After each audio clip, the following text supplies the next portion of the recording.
Pozdrav svima, ovdje Rija da vi gledate pitanja i odgovori. Danas ćemo da odgovaramo na vaša pitanja. Možemo početi. Blagoje R pita, šta jedeš kad si žedan? Pa brate, to je očigledno. Borna.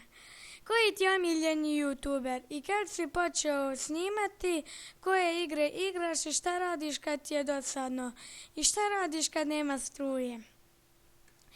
Omiljeni youtuber mi je, imam dva, Edin Creations i Muđa.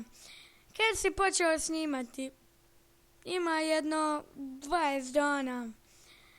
Koje igre igraš? Ovako, da ti pravo kažem, igram samo Minecraft, Counter Strike 1.6, ponekad Need for Speed, GTA San Andreas multiplayer i to su moje igre.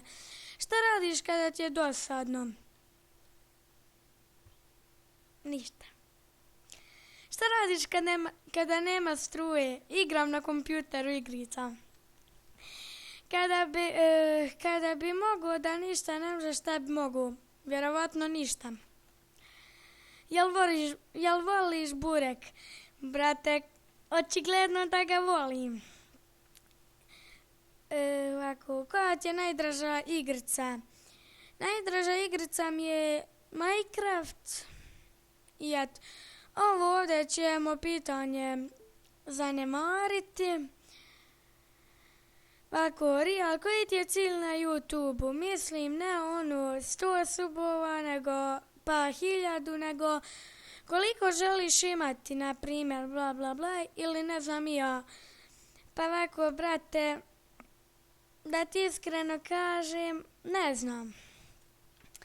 Ako što misliš, hoće li ikad doći do 1000 subova? Pa brate, valjda hoće. Hoćeš li u ovom videu preći 200 pregleda? Hoću, brate, ako Bog da. To dalje nećemo čitat. Koji ti je cilj na YouTube-u? Cilj na YouTube-u mi je da da imamo oko 1000 subscribe-ova. Darko, Krišto, jel voliš burek? To sam ti odgovorio. Odakle ti ideja da snimaš? Pa da ti kažem pravo, meni je tata dao ideju da snimam i to je to.